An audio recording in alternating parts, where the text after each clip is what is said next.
Thank you. एक बोले नहीं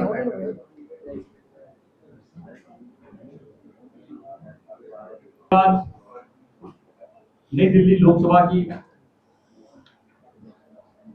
आपको आज आदरणीय दीदी मानसी स्वराज जी, आदरणीय दीदी शिखा राय जी, आदरणीय भैया अनिल शर्मा जी, आदरणीय हरीश खुराना जी, दीपक बसोया जी, उमंग बजाज जी और मेरे साथ इस लोकसभा की बैठक में जो सहयोगी हमारे नई दिल्ली के जिला अध्यक्ष भाई रविंद्र चौधरी जी, इन सबका आपको संबोधन मिलेगा। सबसे पहले मैं निवेदन करूंगा आदरणीय दीदी माधवी जी से कि वो इस वार्ता को आरंभ करें। बहुत बहुत धन्यवाद।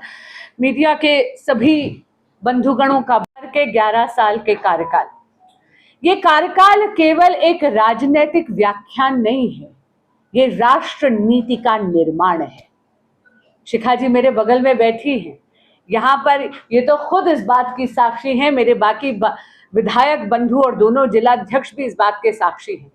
आप सबको याद होगा कि 2014 से पहले कश्मीर की भूमि पे अगर आप तिरंगा जाके फहराना चाहते थे तो वो अपने आप में एक चुनौती बन गया था। शिखा जी स्वयं जब गई थी वहां पर लाल चौक पे तिरंगा फहराने के लिए तो इनको तो अरेस्ट कर लिया गया था। लेकिन अब अगर आप मुड़कर देखते हैं तो 2014 में जब भारत के देवतुल्य मतदाता ने आदरणीय प्रधानमंत्री श्री नरेंद्र मोदी जी को इस देश का प्रधान सेवक चुना, तब से लेकर अब तक 11 साल में ये बदलाव आ गया है कि जब आप चेनाब रिवर पर विश्व का सबसे ऊंचा रेलवे आर्च ब्रिज उनके कर कमलों से इनॉग्रेट होते हुए देखते हैं तो हाथ में वो तिरंगा लिए जम्मू कश्मीर की पावन भूमि पे उस रेलवे आर्च ब्रिज की लेंथ और ब्रेथ नापते हैं। मित्रों, ये केवल बदलाव नहीं है, ये भारत के मनोबल का बदलाव है और ये हैं 11 साल बेमिसाल। भारत की सुरक्षा की बात करें तो मोदी सरकार ने प्रण लिया है 2026 तक भारत को नक्सलवाद से मुक्त करने का। आज आप जानते हैं कि 60 डिस्ट्रिक्ट पूरी तरह से नक्सलवाद से फ्री हो गए हैं, मुक्त हो गए हैं। इसी तरह आप ये भी जानते हैं कि जब जब भारत की सुरक्षा पर पाकिस्तान से स्पॉन्सर्ड आतंकवाद ने हम पर आघात करा है, तब तक मोदी जी के कुशल नेतृत्व में हमारी आर्म्ड फोर्सेस ने जाकर पाकिस्तान के घर में घुसकर आतंकवादियों को मारा है। उरी के बाद हुई सर्जिकल स्ट्राइक के साथ साथ हाल ही में हुआ ऑपरेशन सिंदूर ये तय कर दिया है कि उसने ये तय कर दिया है कि भारत की मोदी सरकार के कुशल नेतृत्व में भारत की जीरो टॉलरेंस है टेररिज्म के खिलाफ। मैं जानती हूं कि 11 साल बेमिसाल में आपने कई प्रेस वार्ताओं में पार्टिसिपेट करा है, लेकिन आज इस प्रेस वार्ता में आपको मैं अपना अनुभव भी बताना चाहूंगी।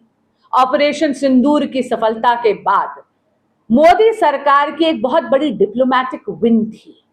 उन्होंने राजनीतिक विचारधारा की भिन्नता को एक तरफ करवा के ऑपोजिशन और ट्रेजरी बेंचेस के एमपीज के 7 अलग अलग जत्थे भेजे और उस जत्थों में आपने देखा था उसमें मुस्लिम लीग भी थी, उसमें कांग्रेस के लोग भी थे, उसमें भारतीय जनता पार्टी के लोग भी थे, बीजू जनता दल के लोग भी थे, अलग अलग विचारधारा के लोग थे।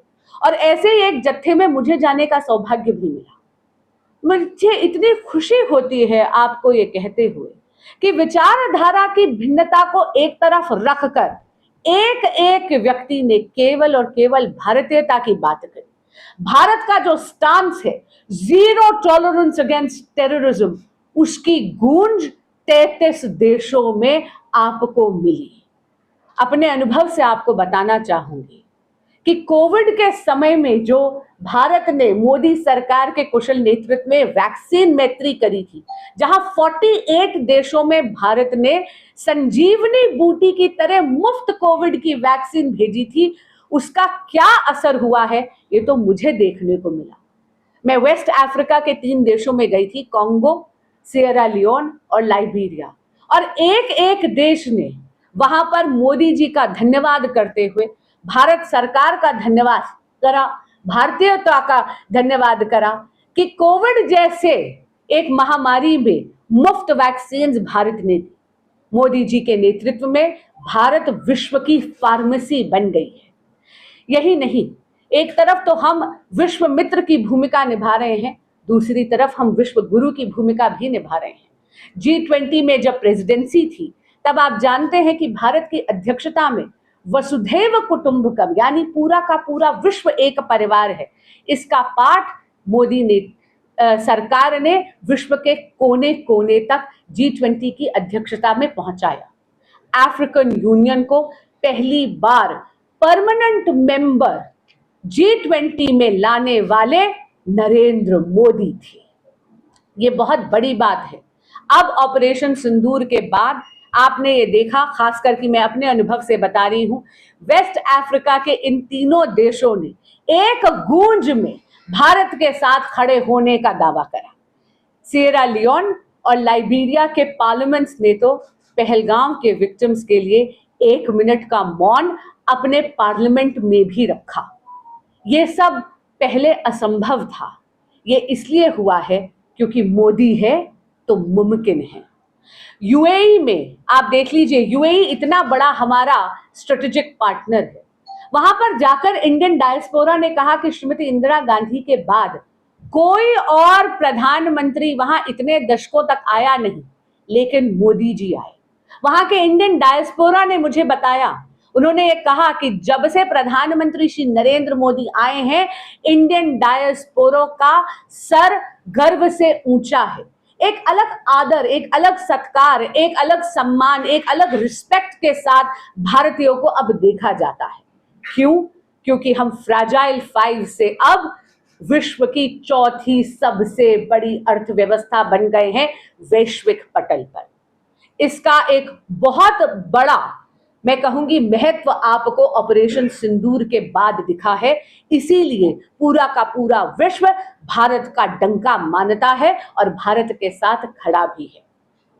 ये जो 4th लार्जेस्ट इकोनॉमी हम बने हैं, ये बिना हमारी मातृशक्ति के अधूरा था। अरे जब देवताओं को भी असुरों पे चढ़ाई करनी थी तो सबसे पहले माँ दुर्गा का आवाहन करा था। उसी तरह विकसित आप यहाँ पर आए और दीदी ने अभी सारी बातें आपको बताई। मुझे लगता है कि 11 वर्ष ये बेमिसाल है ही रीज़न कि आप सब लोग मीडिया के माध्यम से लगातार चीज़ों को देखते हैं और देश की जनता को बताते हैं। पर एक बात का जिक्र करके मैं अपनी बात को समाप्त करूंगा। अगर हम रोड हाईवेज की बात करें, रोड कनेक्टिविटी हो, चाहे एयर कनेक्टिविटी हो, चाहे रेल कनेक्टिविटी, तीनों कनेक्टिविटी आज से अगर 10 साल पहले हम देखें तो पहले एयरपोर्ट 74 के आसपास होते थे, आज 150 से ज़्यादा एयरपोर्ट वर्किंग में है। अगर हम बात करें आज से 10 साल पहले तो जो हाईवेज बनते थे 8 से 10 किलोमीटर पर डे बनते थे, आज 34 किलोमीटर पर डे के हिसाब से हाईवे बनते हैं। और हाईवे की लंबाई अगर पहले 94,000 किलोमीटर थी, आज 1,40,000 किलोमीटर से ज़्यादा हो चुकी है। मेट्रो की अगर बात करें तो मेट्रो भी 248 किलोमीटर की लंबाई में थी, जो 1,048 से ज़्यादा किलोमीटर की लंबाई में मेट्रो चल चुकी है। इसी तरीके से अगर वंदे भारत की हम बात करें, वंदे भारत 150 से ज़्यादा चालू हो चुकी है। आने वाले समय में 400 वंदे भारत ट्रेन चलेंगी, जहां सुख सुविधा से, अभी कल ही मैं झांसी से आ रहा था, कितनी बढ़िया उसमें सुविधाएं मिलती हैं, कितनी साफ चीजें उसके अंदर रहती हैं। ये काम अगर किसी ने किया है तो माननीय नरेंद्र मोदी जी ने, देश के प्रधानमंत्री जी ने किया है।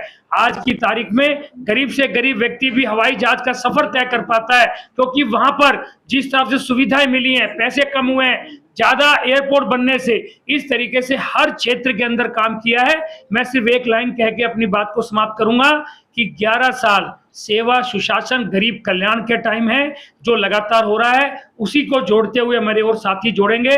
100 दिन हमारी माननीय मुख्यमंत्री रेखा गुप्ता जी ने भी दिल्ली में विकास के बहुत से काम किए हैं, वो भी अभी माननीय हमारी सांसद जी और विधायक भी रखेंगे।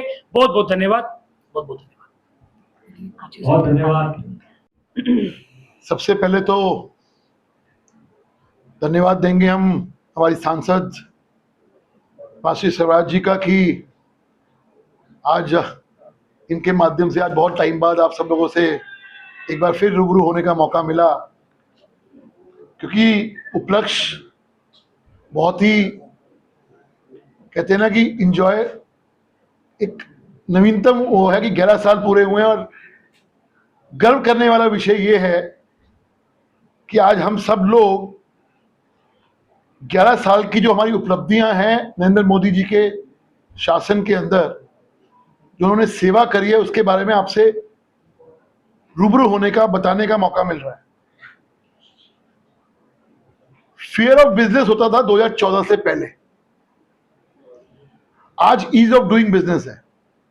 जो ट्रांसफॉर्मेशन है from fear of business to ease of doing business, ये फर्क आया है 2014 से आज तक में। मैं अगर अर्थव्यवस्था की बात करूं, सारी बात मेरी सांसद जी ने कर दी है। आज भारत चौथी सबसे बड़ी अर्थव्यवस्था हुई है, 4.2 ट्रिलियन डॉलर्स की इकोनॉमी को हम क्रॉस कर गए, और बहुत जल्दी इसी टेन्योर में हमें पूरी उम्मीद है कि हम विश्व की तीसरी सबसे बड़ी अर्थव्यवस्था होने जा रहे हैं, ये तय है।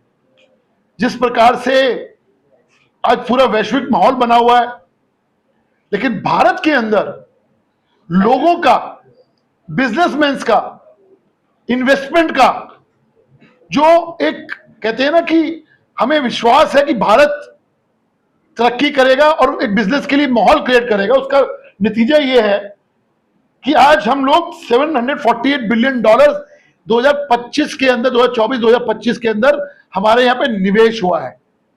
ये है फर्क। कहां एक तरफ पूरा विश्व जूझ रहा है अपनी इकोनॉमी को बचाने के लिए, हम लोग 6.2% हम ग्रोथ रेट पे, हम इस बार भी IMF ने इसको किया, हम क्रॉस करेंगे। ये है फर्क नरेंद्र मोदी जी के जो विजन है कि पिछले 11 साल से जो हम कर रहे हैं और आगे देश को कैसे लेके जाना है, उसके ऊपर एक बहुत बड़ा, जिस प्रकार से उन्होंने कहा है कि ये करके जाएंगे, तो ये दिखा रहा है कि हम किस ट्रैक पर हैं। मैन्युफैक्चरिंग सेक्टर ले लीजिए, सबसे इंपॉर्टेंट आज रक्षा क्षेत्र के अंदर जिस प्रकार से इन्वेस्टमेंट होने के बाद आज हम एक्सपोर्ट की स्थिति में हैं।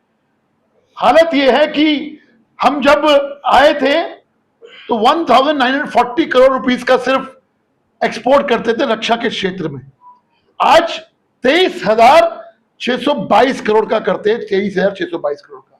ये सिर्फ और सिर्फ विजन है मेरे प्रधानमंत्री, आपके प्रधानमंत्री, हम सबके प्रधानमंत्री नरेंद्र मोदी जी के विजन का। आज जैसे मेरी बहन सांसद जी ने बताया कि आज इंडिया देश का सबसे बड़ा स्टार्टअप कैपिटल, दूसरा सबसे बड़ा स्टार्टअप कैपिटल माना जाता है। इंडिया कहां स्टार्टअप के नाम पे हम लोग क्या करते थे सबको मालूम है, इसलिए मैं ज्यादा, क्योंकि सारी बात मेरी बहन ने कर ली है, सिर्फ यही है कि 11 साल बेमिसाल हैं। आने वाले साल जो अगले 4 वर्ष हैं, निश्चित तौर के ऊपर इस टेन्योर का जो मोदी 3.0 है, निश्चित तौर के ऊपर देश बहुत तेजी से प्रगति करने वाला है और तेजी से प्रगति करने वाला है। और हम जो हमारा विजन है नरेंद्र मोदी जी का कि 2047 के अंदर एक नया भारत बन के विश्व गुरु बनेगा, उसकी ओर हम अग्रसर है। बहुत बहुत धन्यवाद। धन्यवाद हरीश जी। अपना अनुरोध करूंगा दिल्ली विधानसभा विस्तार में हमारी सांसद जी ने इन 11 साल जो बेमिसाल रहे हैं उनकी चर्चा की है। मैं समझती हूँ ये 11 साल 2047 का जो विजन हमारे प्रधानमंत्री मोदी जी लेकर के चले हैं, उसकी नींव के साल हैं। और अगर नींव इतनी मजबूत आज हमें दिखाई दे रही है तो भविष्य कैसा होगा, हम इसकी कल्पना बहुत अच्छे से कर सकते हैं। एक विषय मैं ज़रूर यहाँ पर रखना चाहूँगी कि कोई भी भारतीय जो विदेश में रहते हैं या विदेश जाते हैं, इन 11 साल से पहले कभी अपने आप को सुरक्षित और इस तरह से महसूस नहीं कर पाते थे कि कोई उनकी चिंता विदेश में भी कर सकता है।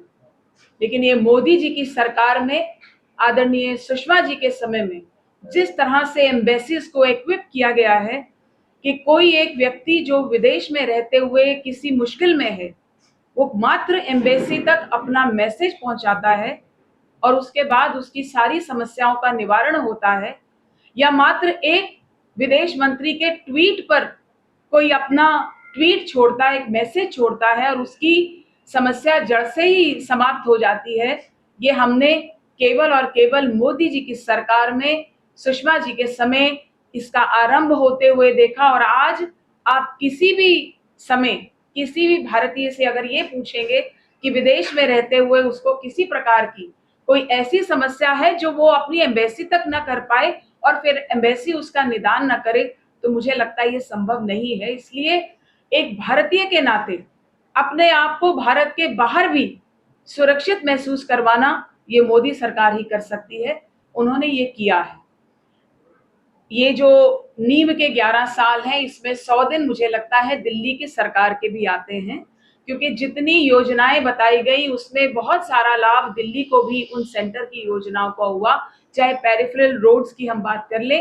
लेकिन मैं समझती हूँ कि दिल्ली जो आयुष्मान की एक ऐसी योजना जिसमें कोविड की महामारी में भी लोगों ने देश भर में उसका फायदा उठाया था, दिल्ली में उसको नहीं मिल पा रहा था। वो सरकार में आते ही जिस तरह से आयुष्मान के कार्ड सभी बुजुर्गों के और बीपीएल कार्डधारियों के बने हैं, जिससे उनको तुरंत में 5 नहीं 10 लाख का फायदा हो रहा है, ये हमारे मोदी जी की आयुष्मान की योजना की ही नीति है, जो आगे इन 100 दिनों में इस दिल्ली में भी बढ़ी है। प्रधानमंत्री मोदी जी एक बहुत बड़ा विजन लेकर के चलते हैं इस देश के एनवायरनमेंट का, वातावरण का, प्रदूषण का।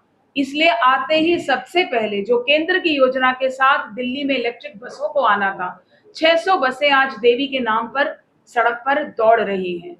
तो ये कुछ ऐसे कदम हैं जो मैं समझती हूँ कि मोदी जी का जो विजन 2047 को लेकर के चलता है, उसमें दिल्ली किस स्थान पर खड़ी हो, जो उन्होंने एक सपना दिल्ली के लिए दिल्ली की जनता के साथ वायदा करके दिया है, वो इन 100 दिनों में भी पूरा हो रहा है। चाहे वो यमुना जी की सफाई का विषय हो, चाहे आज एक ऐसी समस्या जिससे दिल्ली हर वर्ष बरसात के दिनों में जूझती थी, एक जल भराव को लेकर के। मैं नहीं कहती कि 100% वो समस्या इस बार दूर होगी, लेकिन मैं इतना समझती हूँ कि 50% भी जिन पॉइंटों पे जल भराव होता था, आप देखिएगा उसमें वो कटौती होगी कि जितने समय में वो पानी पहले नहीं निकल पाता था, वो निश्चित रूप से निकलेगा। ये बहुत बड़ा कदम प्रयास हमारे मोदी जी के नेतृत्व में दिल्ली की सरकार कर रही है और ऐसे अनेकों कदम आगे होने वाले हैं। तो ये 11 साल हम भारतीय जनता पार्टी के कार्यकर्ताओं के लिए गर्व से भरे तो हैं ही, लेकिन देश की जनता के लिए भी बहुत संतोषजनक है, इसीलिए बेमिसाल है। धन्यवाद। धन्यवाद। मैं हमारी बहन बांसुरी स्वराज जी का आप सबका हार्दिक धन्यवाद करता हूँ। आप आए, बहुत सारी चीजों पे बहन बांसुरी स्वराज जी ने, हरीश जी ने, अनिल जी ने, शिखा जी ने इतना सब कुछ बता दिया है कि मुझे लगता है उन सब बातों को रिपीट करने का कोई फायदा नहीं। लेकिन एक बात मैं सिर्फ कहना चाहूंगा कि आज से पहले भी केंद्र की बहुत सारी योजनाएं किसानों के लिए, गरीबों के लिए जाती थी, लेकिन वो नीचे डायरेक्ट नहीं पहुंच पाती थी। राजीव जी ने एक बार कहा था, मैं भेजता तो 1 रुपया हूं, लेकिन पहुंचते 15 पैसे। अब ये नरेंद्र मोदी जी का सुशासन है कि किसानों को डायरेक्ट एक बटन दबाने से डायरेक्ट 6,000 रुपए किसानों को डायरेक्ट उनके अकाउंट में जाते हैं, और वो कम से कम 12 से 14 करोड़ के बीच में। तो ये डायरेक्ट बेनिफिट जो किसानों को दे रहे हैं। अब मिट्टी गुणवत्ता के लिए हेल्थ कार्ड, मिट्टी गुणवत्ता के लिए साइंस कार्ड बनाए गए हैं। उससे ये फायदा होता है कि किसानों को ये पता रहता है कि एक टाइम पे आप एक साल में कितनी फसल का, आप कौन कौन सी फसल उसमें उपयोगी है जो आप लगा सकते हैं। तो ऐसी बहुत सारी योजनाएं नरेंद्र मोदी जी ने की है। मुझे लगता है इससे बहुत सारे किसानों को, देश की जनता को, 80 करोड़ लोगों को अनाज फ्री दिया जा रहा है कोविड के समय से, जैसे दीदी ने बताया। और सारा देश भी जानता है कि 80 करोड़ लोगों को मुफ्त योजना प्रधानमंत्री आवास उससे दी जाती है, गरीब कल्याण योजना से दी जाती है। तो ऐसी बहुत सारी चीजें, और आने वाले समय में आपको पता लगेगा कि हमारा जो भारत देश है ये विश्व गुरु बनेगा। मोदी जी के नेतृत्व में, भारतीय जनता पार्टी के नेतृत्व में विश्व गुरु बनने वाला है और बनने जा रहा है। बहुत बहुत धन्यवाद। बहुत धन्यवाद नीरज जी। मैं अनुरोध करूंगा, सबसे पहले तो आप सभी का बहुत बहुत स्वागत। बहन बांसुरी स्वराज जी ने अपने कार्यालय पे आपको बुलाया, और मुझसे पहले सभी ने, बहन बांसुरी स्वराज जी ने भी बताया कि आपको देश में तरक्की भी हो रही है, देश में प्रगति भी हो रही है, और 2014 से पहले का भारत और 2014 के बाद का भारत, ये हम सबको देखना और दिखाना भी है कि 2014 से पहले भारत में कितने ब्लास्ट हुआ करते थे, लोग डरते थे मार्केटों में जाने में, हमारी माताएं बहनें डरती थी, कोई त्यौहार होता था तब भी नहीं जाती थी कि नहीं त्यौहार खत्म हो जाएगा उसके बाद हम जाएंगे सामान लेने। तो ये बदलाव हमने, क्योंकि जीवन से बढ़कर कुछ भी नहीं है, आज लोग सुरक्षित अपने आप को महसूस कर रहे हैं, मोदी जी की गारंटी। केंद्र जो सरकार 2014 से पहले थी उसमें कितने भ्रष्टाचार थे, धरती से लेके आसमान तक को इन लोगों ने बेच दिया था। आज हमारे सरकार में आपको एक भी करप्शन देखने को नहीं मिलेगा, ये है मोदी जी की गारंटी। ऐसे ही दिल्ली भी विकास की ओर चली है। दिल्ली के विकास आप देख रहे हैं कि 4 महीने 100 दिन में हमारे विधायकों ने, हमारी बहन बासुरी स्वराज जी ने कितने क्षेत्र में पूरी दिल्ली के अंदर विकासों की लहर आई हुई है, चाहे वो पानी हो, चाहे कहीं सिस्टम खराब हो, हमारे विधायक सब सड़कों पे उतरे हुए हैं। ये है मोदी जी की गारंटी। आप सभी यहाँ पर आए, आप सभी का बहुत बहुत धन्यवाद। जय हिंद, जय भारत।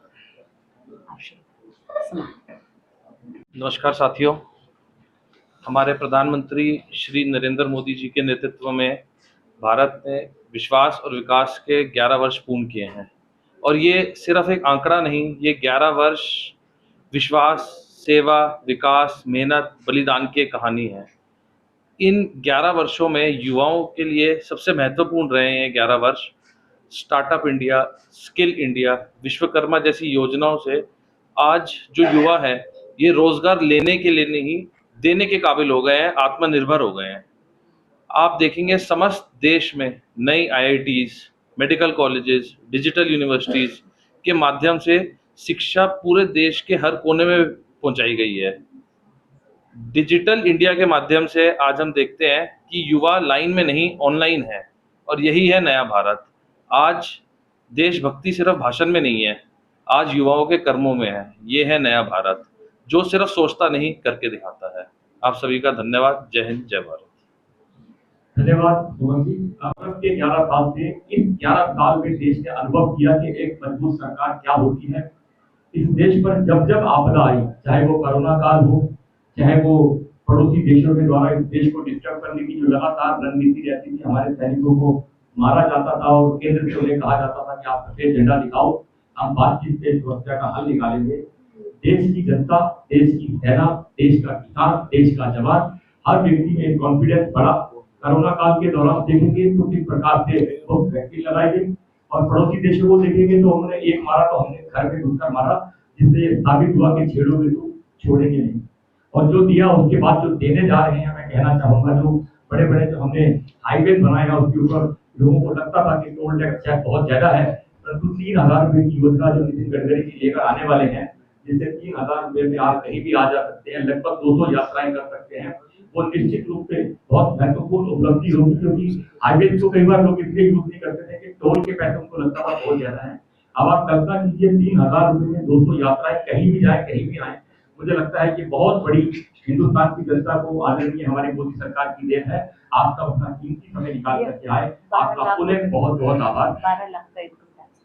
हाँ, दीदी ने बताया इस प्रकार से 12 लाख रुपए का जो free income tax rebate middle class के लिए एक बहुत बड़ी योजना जो आदरणीय प्रधानमंत्री नरेंद्र मोदी जी लेकर आए हैं। मुझे लगता है आज़ादी के बाद ये पहली बार इतनी बड़ी डायरेक्ट टैक्स में राहत मिडिल क्लास की को अगर मिली है तो वो मोदी जी के कुशल नेतृत्व में मिली है, जहां 12 लाख रुपए तक की इनकम टैक्स रिबेट मिली है। ये पहली बार हुआ है। ये एक रेवोल्यूशनरी, एक क्रांतिकारी स्टेप है। आप सबका बहुत बहुत